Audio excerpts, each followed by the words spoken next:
I got to where I'm at now with the experiences that I had, even the dark ones. That was my Pamela Francesca cloud journey. But I'm grateful that I'm still at a point in my life where I'm not at the end of the road, and I'm already making those changes where it's like, it feels like, wow, there's a whole new life ahead of me, and I love it.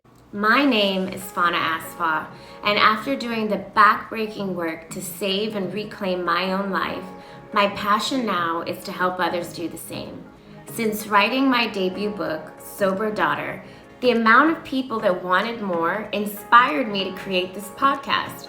This space is for both real people and industry professionals to share inspiring experiences and usable tools for us all to connect and heal ourselves together. Our guest today is Pamela Francesca, known to the creative world as Francesca Cloud. She is a bilingual, multifaceted artist, singer, actress, and well sought after DJ. Pamela was born in Lima, Peru, and raised in the United States.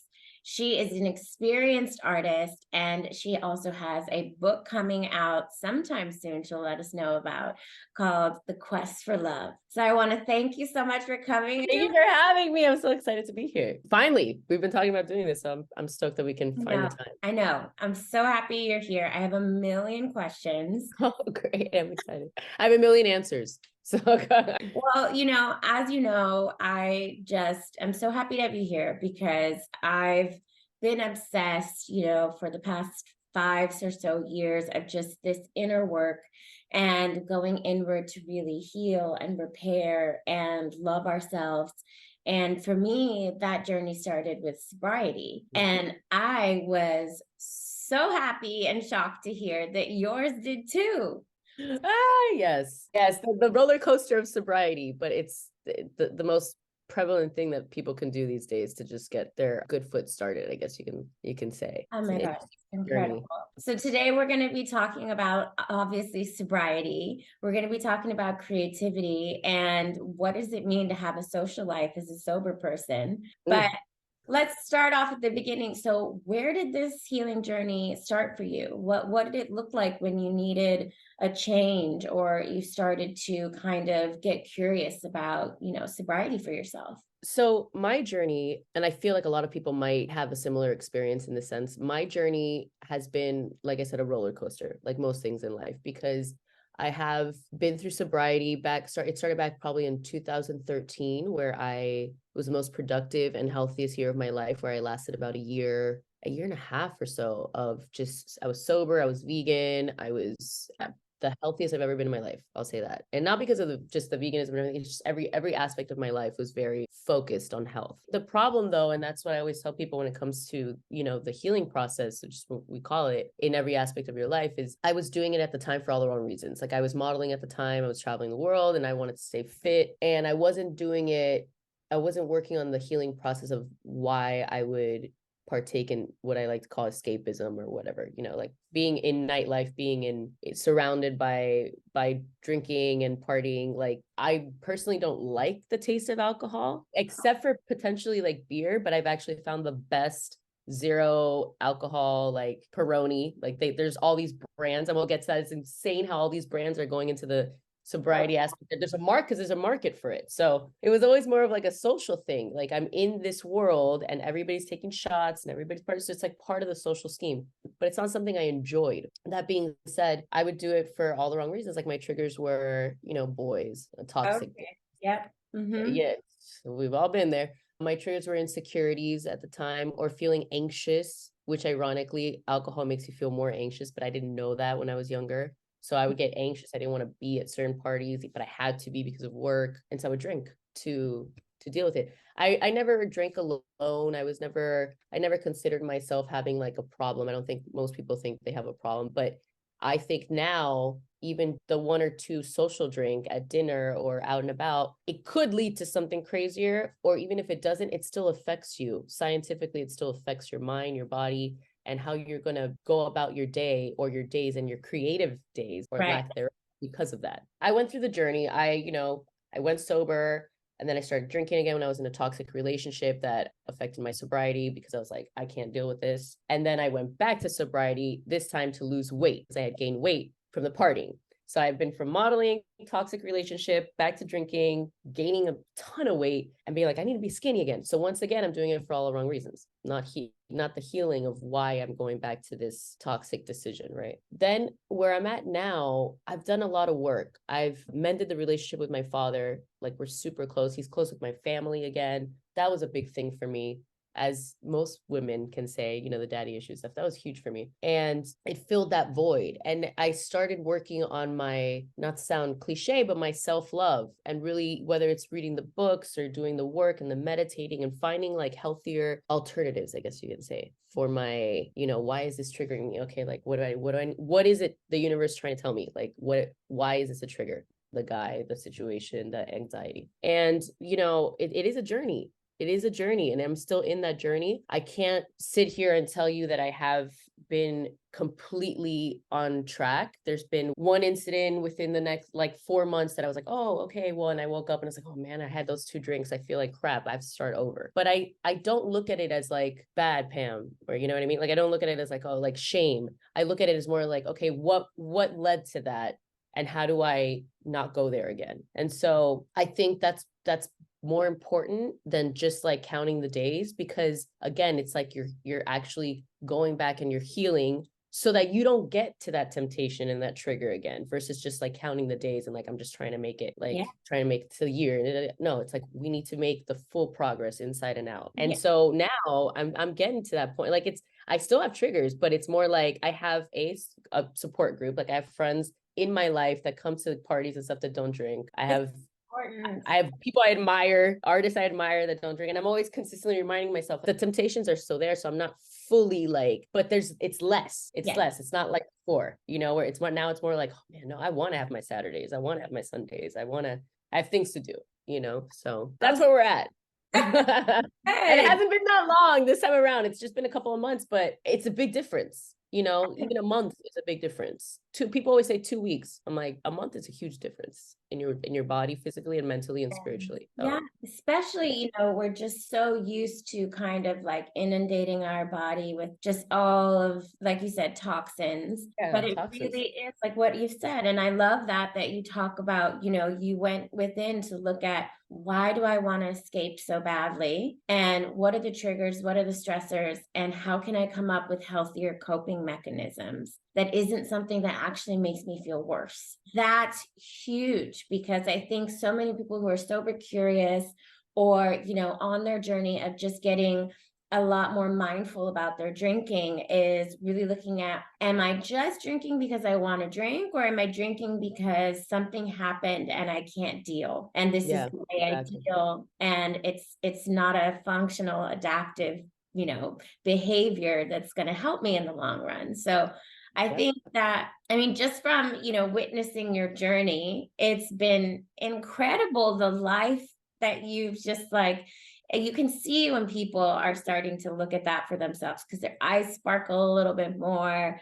They're a little bit, their energy is, you know, stronger and brighter. And I think, and they're doing more things. Let's be honest. I could sit here and be like, hey, you know, life is great. My life is wonderful. And I've been that person that I go to my friends and family. My life is great. I'm fine. I'm fine. I'm fine. And I wasn't fine, because you could see it, like you said, you see it in the eyes, you see it in the physical, you see it in the things that were happening in my life, or lack thereof happening in my life. But when you're at your peak, not even peak, but like you're at your healthiest, you're alert. You're not like shut down by, again, the toxins in your life, whether that be the alcohol, the drugs, toxic people, toxic energy. You're at a higher vibration. Everything else in your life starts like heightening in a good way. Like, great things start happening. So it's evidence to the rest of the world, whether or not you say evidence. It. Evidence.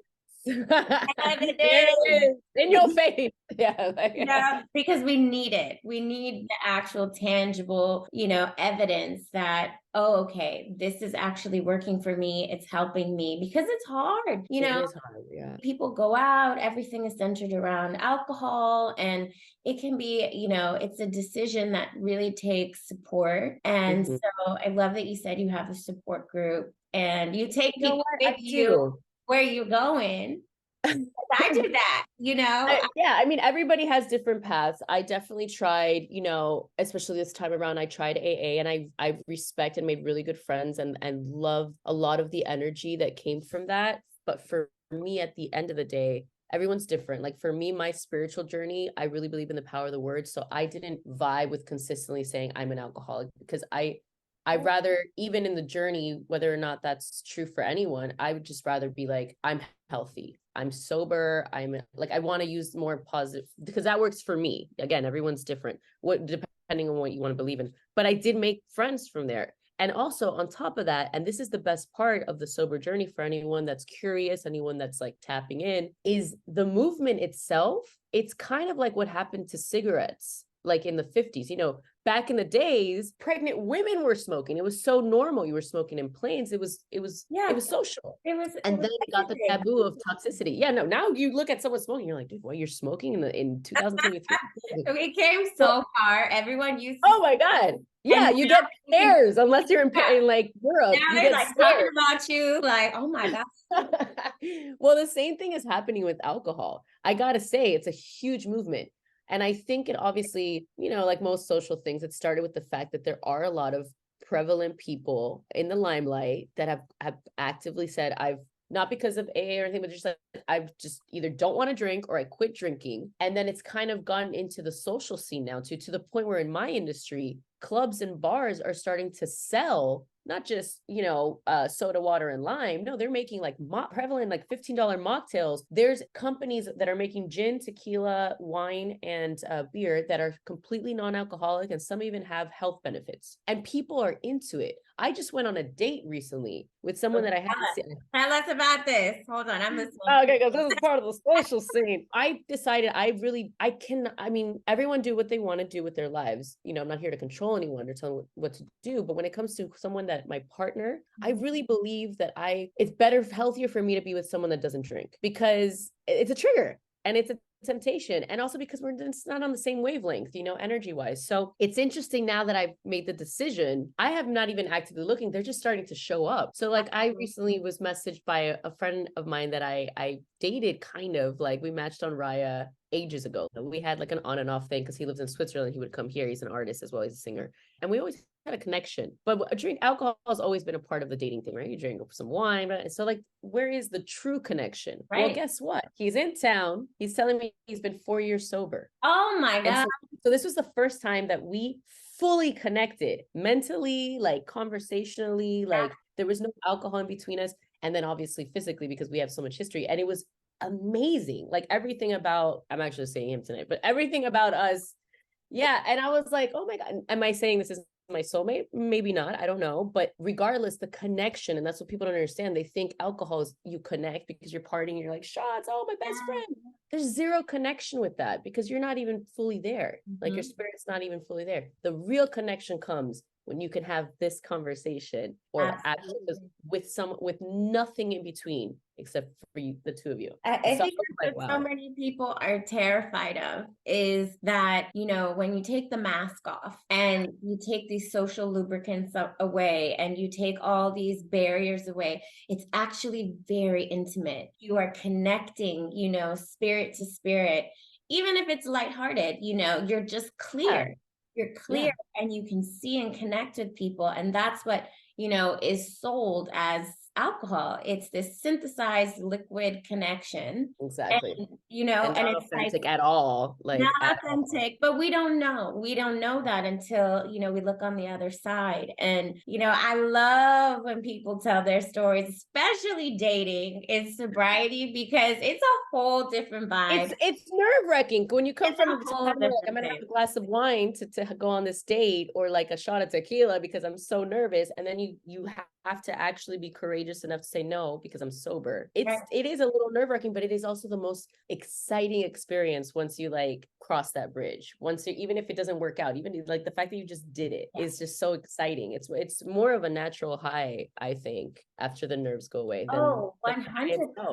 100%. It's being present and you're aware, you're alive, you're beating, you're it's just you're remembering every single moment versus like what happened. Yeah. What I hate that. Well, and I feel like, and I don't know if this happened for you, but I feel like this also, even though I'm still, being a DJ, I'm still in the party world when I'm not, I could do festivals and stuff like that, but realistically, like I'm still in the club world, which it's not like I want to be, but it's part of my job, right? To do that from time to time. And I find that when I was drinking, I had so many friends because everyone's your friend. Now being sober, number one, I can't tolerate people as much, obviously, because I'm actually now feeling their actual vibes. So I'm like, oh my God, you're so annoying. And my soul's like, and then also a lot of people and I have disconnected because we didn't have anything real besides the partying. We didn't have that true, genuine connection. On the other positive end, some of my other relationships have become much deeper, much more authentic. It's my favorite word to say because the truth, for people listening, that might happen, but that's actually a great thing. It's better to have like one deep, real friend than like 30 something superficial fake relationships, that you can't really count on. Yeah, I think that, I mean, bringing up the social aspect is what I really, wanted people to hear, is that it will shift, it will change. And I think the more that people talk about, how do we navigate this? How do we look at this? And how do we like not fall apart? And I love what you said is that there is a change, but it goes from, this plenty of, superficial connections to core, true people that you can lean on and connect with. And that is powerful. And, it takes a while to adjust to, because if you're used to, bopping around and talking and having all these surface level conversations, it's going to feel weird getting deeper. But that is actually where true intimacy and relationships can be formed and lasting relationships built. So, you get a lot less people ghosting, you get a lot less people just being in and out, you get a lot less of the flakiness because one, you're just not that interested in it. And two, you're really trying to show up for yourself and show up for others. And you're being your actual self. You're actually being yourself versus like when we're drinking, we're not always ourselves. We're kind of just going with the crowd, or we're like, or if depending how much we're drinking that night, we might not even remember what we did or whatever. So you're not really putting your best foot forward. And I have to say that's a huge difference in the social aspect shift wise. There's nothing I can say when it comes to partying. And this is someone that's been in the industry for almost 20 years, where I look back at a night that included alcohol to extreme degrees, or even to a little bit where I'm like, I don't feel good, or I don't really remember certain aspects of it, where I was like, that was the best night ever. People always think it's like, no, that was the best night ever because I was partying. I'm like, no, it's never been that case for me and for anyone that I've genuinely had that conversation with. It's always been like the nights that I chose not to drink and I was actually myself, that the most magical moments happen. Again, connections, experiences, opportunities, and more than anything, the remembering of the moment. Yes. That's like, I want to remember my life. I don't want to be like, well, I think we had a good time, or like, where's my jacket, or like, why did I just spend $200 at this bar? Like, that makes no sense. Which I would never, but I have. Like, because I have. I shouldn't. I don't even like buying. I get so much free alcohol as a DJ. And then like, if I have one or two drinks and I'm at a place that's not one of my bars or clubs, I'm like, I'm going to buy drinks for everybody. I get friendly. It's so funny because, drinking atmosphere is just this, it's energy of people pleasing, right? Because yes. Oh my God. it creates this atmosphere where, we're like, do this, have fun, do this, be happy, stay in this state that I want you to be in. So I'm going to do whatever it takes. And so there's so much to unravel once we become sober. And even if we're limiting our drinks, there's so much to, and I think one of the best tools is to remember, the more we are showing up as our authentic self, it will feel uncomfortable, but those are the connections. And that's the direction of your spirit saying, oh, I'm finally here. I'm finally free. I'm not bending to that person because they want me to drink and make a fool of myself. And I'm not doing this thing that I said I really didn't want to do. We're really kind of showing up and loving ourselves. And that shifts our environment, like you said, everything starts to look a little different. And you're like, oh, these people actually like me for me. That is great. The ones that don't, I'm like, thank you, universe, for blocking them out, because you don't need people like that in your life. And again, it's a movement. It really is. We are living in a time where I'm so grateful that you're ahead of the what's gonna be cool, I guess you can say, if you want to go from that route, if you want to think like, oh my God, if people that are curious, if they think that it's gonna actually be a negative impact on their lives, on the contrary, because of the movement, it's like you're ahead of the game. Like I read an article the other day, funny enough, it just popped up because now things just pop up since I'm like attracting it. And it made me think of you, where they were talking about how the early 2000s, the era of the Lindsay Lohan and Britney Spears and Paris Hilton falling out of the clubs and hot mess, that the hot mess era has completely dissipated. And now it's like, again, going back to people in limelight, the sober, put together, more like classier, more authentic self has become like the it thing to be. It's like that's like the movement. That's where it's going towards. I mean, like, what a time to be alive. I would not be surprised that if 10 years from now, we're having this conversation again and we're like, oh my God, there's been a massive shift. Maybe I'll give it like 20. But like there's gonna be the moment where people are gonna be like, you're having a drink? Why are you having a drink? Drink, and you're gonna be like, oh my God, what a world we live in. What a time to be alive. What a time. What a time, but we were started. we're ahead of the game, honey. I know.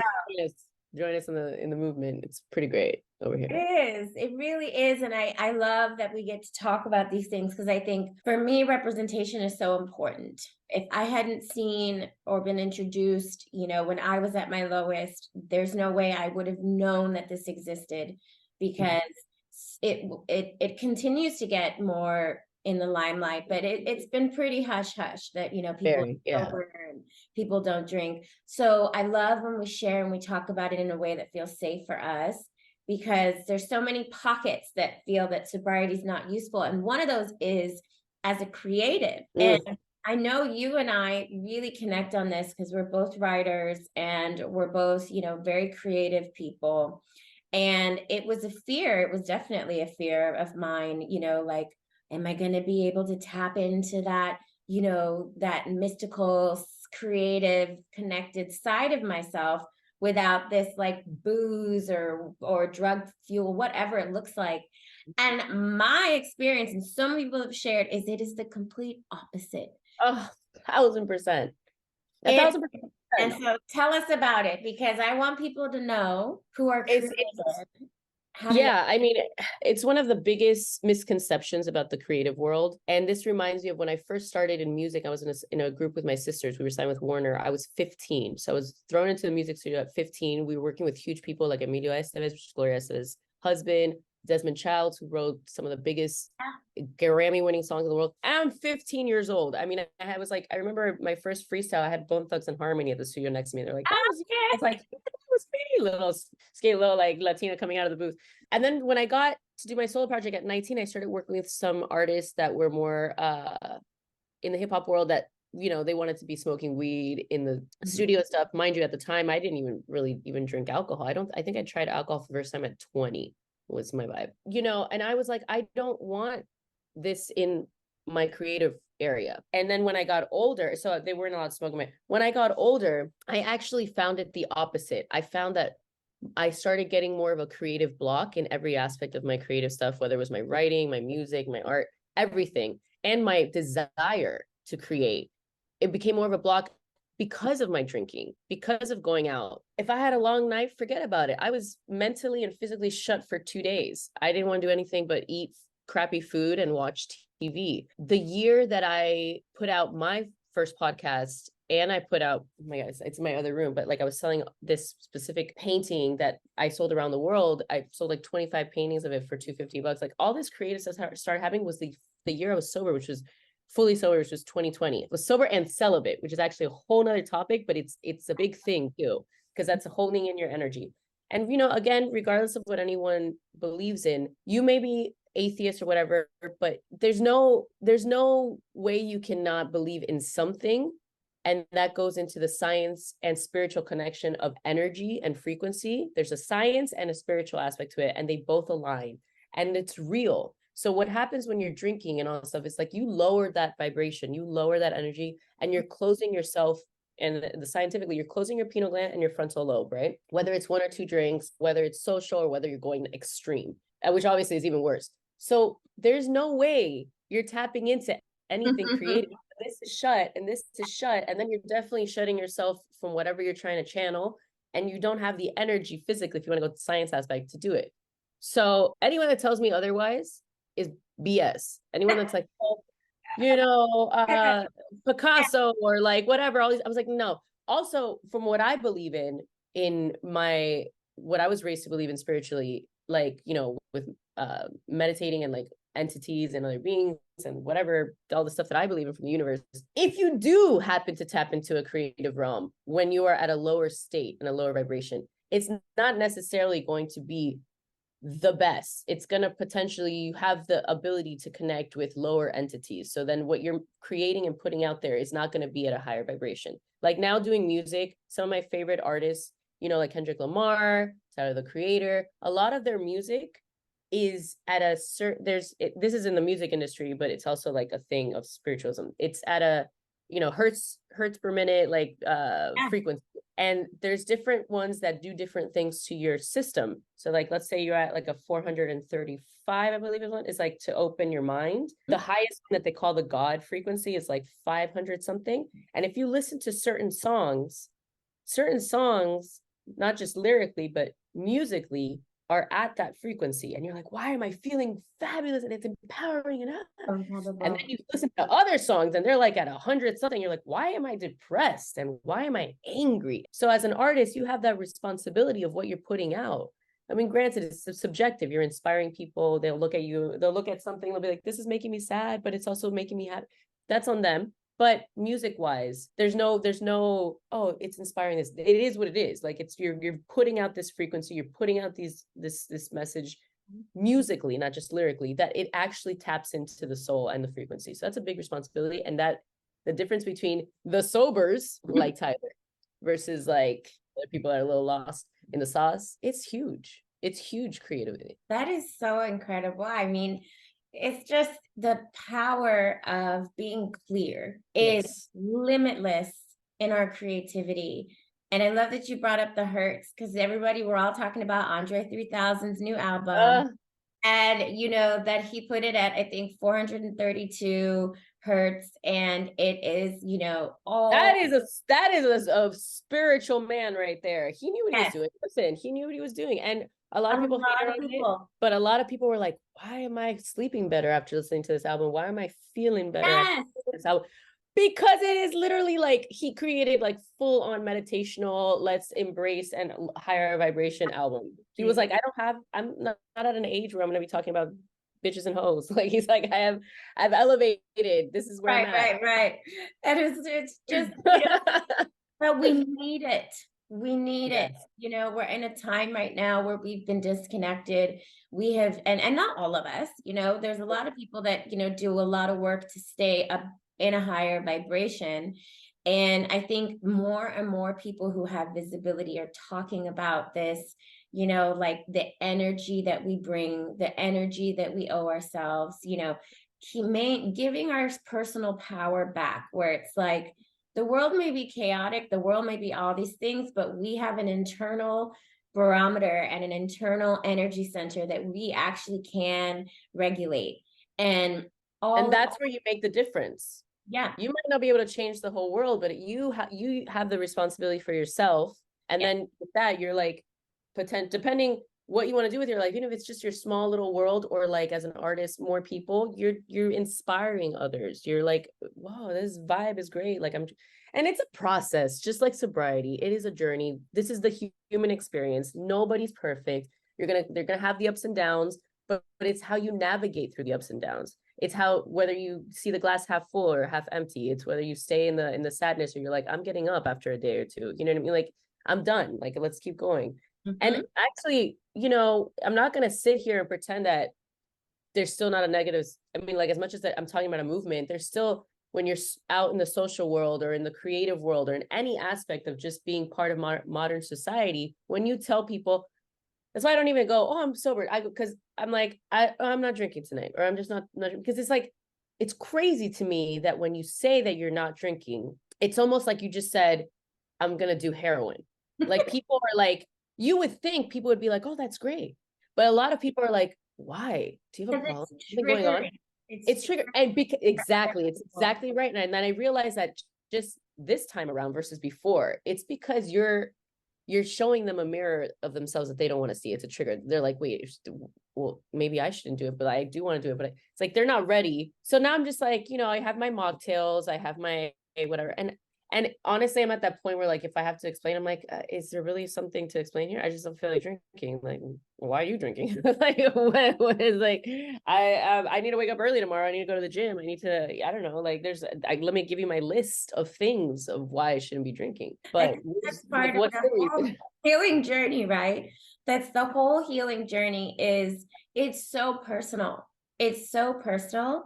And, the more we lean into this idea that, like, I'm doing what's best for me and my inner work, it's going to be triggered for others. It's going to be triggered for us. It's going to be mirrors. It's going to be reflections. It's going to be all of the things, but that's life. And the more we can center and not project this air of superiority and, like, I do this, so you have to do this. And we just look and say, what feels better for me? Where am I hurting that I need to do some healing and some love? What makes me, not show up the way I want to? And especially creatively is, there's so many spaces now for sober creatives and, people who are in the industry are starting to say, I haven't had a drink in 20 years. And it's like, I love it. of course, because, they're maintaining these high levels.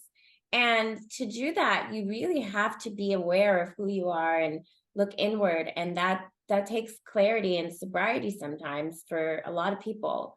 And I'm so grateful that so many people can see reflections of creative people out at night. You're a world class out there DJ. Half of the time people think I'm on something when I'm performing because I am jumping up and down. I am in it. I'm like, no, I am sober. This is my Avion bottle. And they're like, is that a tequila bottle? I'm like, no, it's my Avion bottle. It's just huge.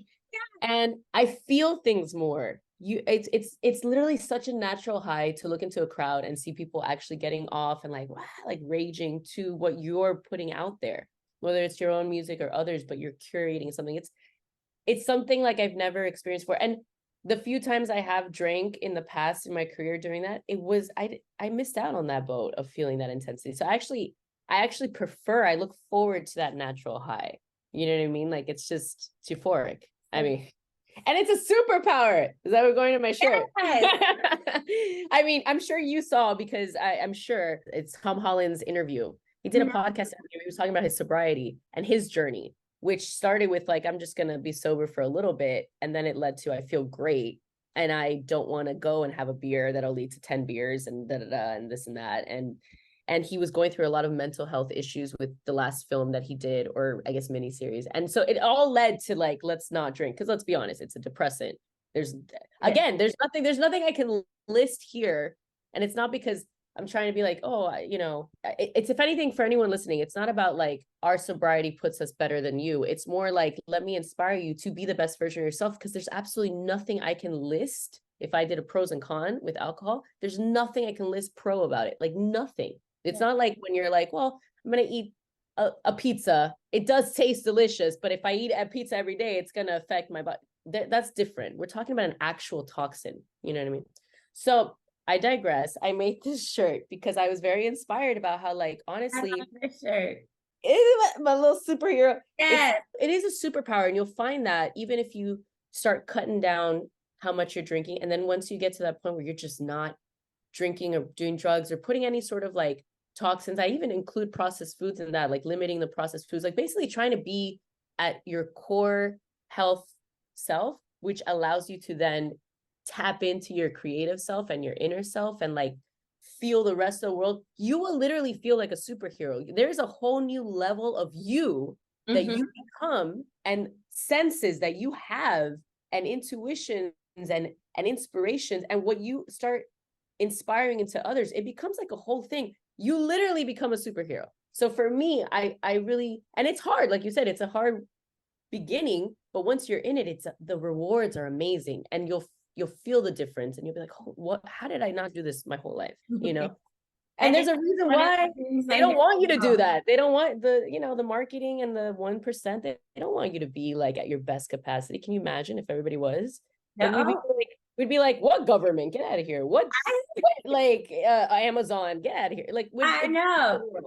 I different. think it is a superpower because, for me, it's a radical act. It's a radical act of self-love and self-care because our society in capitalism and all the ways that we've colonized, and just this hyper independence is saying, no, I'm going to focus on spirit and myself and energy, and I'm going to connect with others.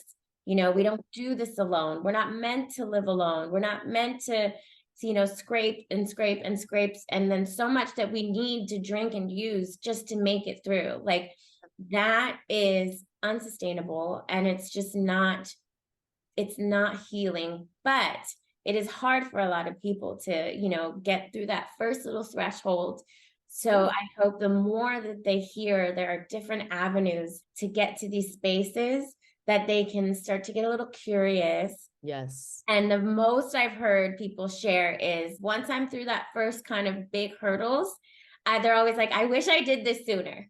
I wish I did this younger. I wish I did this earlier. And it's like, it's such a human thing to say, right? Where you're no way could have like, I don't want to live in the regret, but like, I wish I did this differently. I wish it.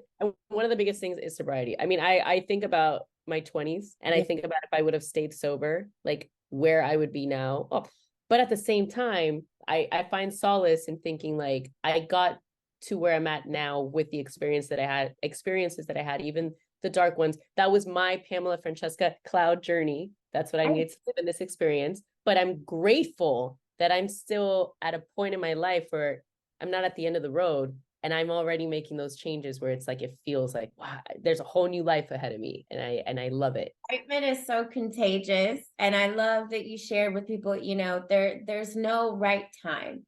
It could only happen when it actually happens. When you're ready. Yep. It can only happen when it happens. Dive in. Just get curious and just think about it. And so what are a couple tips that you would love to share with people who are, used to being out, used to, this version of, how things need to be? What's some tips you would give them on, thinking about sobriety and healing for themselves? Well, coming down to the superficial aspect of stuff, like the things that you're used to doing when you go out, like the taking the shots with friends and having a drink at dinner. Because it happened to me as well. So I can say from my experience, if you don't feel comfortable enough to really be like right there and then I'm fully sober and I'm going to be part of this is my thing, and you want to still be part of the social aspect, but you want to stay sober yourself, and you're just not really like putting it out there. I mean, for me, I had the servers make me fake shots consistently. Like I would pour a little like juice in a shot glass and I'd still be part of like, hey, and nobody knew any different. Or I would make myself a mocktail. Then it got to the point where people knew I wasn't drinking. So now it got to like, I'm trying to get into shape. So I'd be like getting my water. Because first of all, even if you were drinking alcohol, this is where we totally failed back in the days. We should have been drinking water along with the alcohol. We didn't, because that would have helped with the hangovers and the weight and all. But erroneous. So either way, you should be drinking water. So there's no one's gonna like question you about like why you got your water bottle. You're like, water, don't know her. Don't know her. Probably on Molly. The water bottle, great.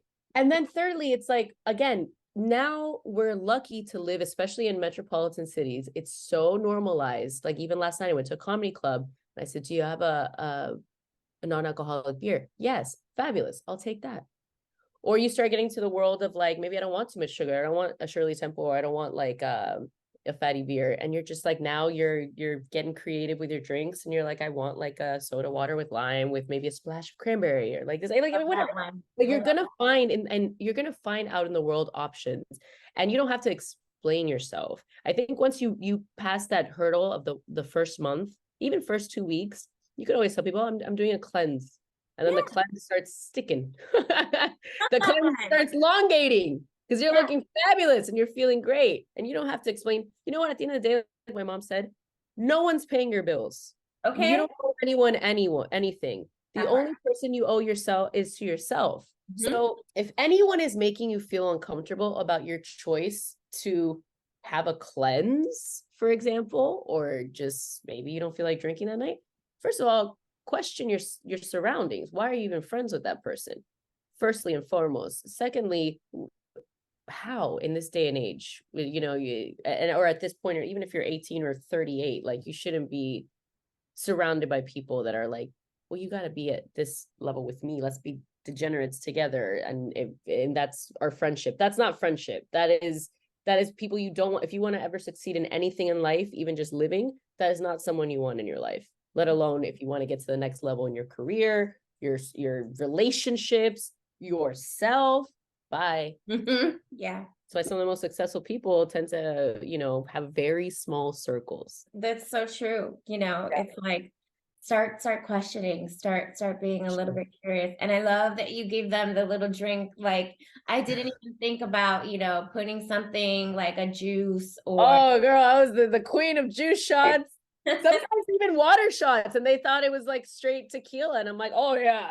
And my servers knew, like a lot of my clubs, the girls know. They yeah, know what to bring me, especially because, as a known DJ, sometimes people come to shows and they're spending thousands of dollars and they want to buy me a bottle of champagne. I'm like, oh, this is great. You know what I mean? Like, yeah. and they don't know about my journey. They don't know my personal stuff too much. They only know me as the artist. So even though I try to put it as out there, I mean, if you look at my page, it says I don't like alcohol. So I'm trying to be like, if you want to get me a taco from like the vendor outside or something like that. Don't Yeah, get me a bottle of champagne. But yeah. it's sweet, and I'll be like, oh, and give it to the server. Like, it's a process. I mean, there's people like you that it's amazing that you're putting this platform out there to have people be able to hear stories and get inspired. And there's now so many things like that. That's the other thing that helped me start. If you're curious, start investigating. There's Instagram that are literally dedicated to sobriety. There are artists that are famous and that inspire you to be like, oh, that person, Miley Cyrus isn't drinking it, Oprah, whatever. And then there's so much literature out there that's really like really makes you think. I mean, I have a list of books that I'm obsessed with that really helped me on my journey, whether it was like Deepak Chopra's what's that, the four, well, who wrote the four agreements? Don Miguel Ruiz, the four Yes, the agreements, four agreements. the I mastery love, of I love, love. I love. Even as a creative, Rick Rubin's new book about creativity was, I mean, I couldn't put that down. I read it in like I think a day and a half, and he talks about actually lifestyle as well. And so there's a lot of empowering things that, and once you start getting busy focusing on yourself, you almost forget that Mhm. it's just about sobriety. It's really about self. It's a lifestyle. It's not a diet. It's a It lifestyle. really is. Oh, I love that. It really is. It's a journey back to self. Yes. And that's how, I started. That's how so many people started. And it's just the beginning. It is just the tip of the iceberg. It's what, kind of unleashes this whole rediscovery of who you are and your wants and your needs and how you want to show up and boundaries and Oof. communicating and being honest. It's a journey that I hope so many people get a little bit more curious about. And the more we chat, that's why I love that you're here. My hope is to take the stigma away and really make it a more inclusive, kind of relatable space to talk about. And I love your tips. I love what you shared with everybody. You are such a bright, powerful light, especially in Oh, thank you. such a challenging and inspiring industry. And you are a creative of creatives. So thank you for being with us here Oh today. my God, thank you for having me. This is amazing. I mean, I could have talked for hours, but like I know we're going to need a follow-up for I'm sure. such a Libra. We'll definitely do a follow-up, but I'm just so grateful to be here. And again, if anyone ever has questions, I'm sure they can always reach out even to you, like via Instagram and stuff. I think that's the best part of the sobriety journey is the people that are in that world were very open to like answering questions and helping people out because we're giving back. It's like a whole world. It's pretty amazing, I think. So I agree. not alone.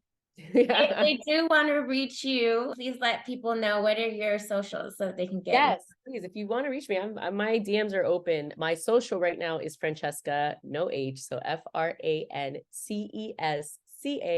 Francesca _cloud, like clouds in the sky. And then I have all my links on there too and stuff. But and anything to help people, I love responding, and I do. Get in touch, you guys. Honestly, thank you all again for joining us on today's episode of Sober Daughter Podcast. Check back next week and be sure to hear from another incredible guest sharing their experiences and usable tools for us all to heal and empower ourselves together. If you want to connect with Sober Daughter and have questions for a future episode, follow us on Instagram at the Sober Daughter. And if you want to connect with me directly, follow me at Fauna Aspa on Instagram. And remember, you guys, keep doing the good work.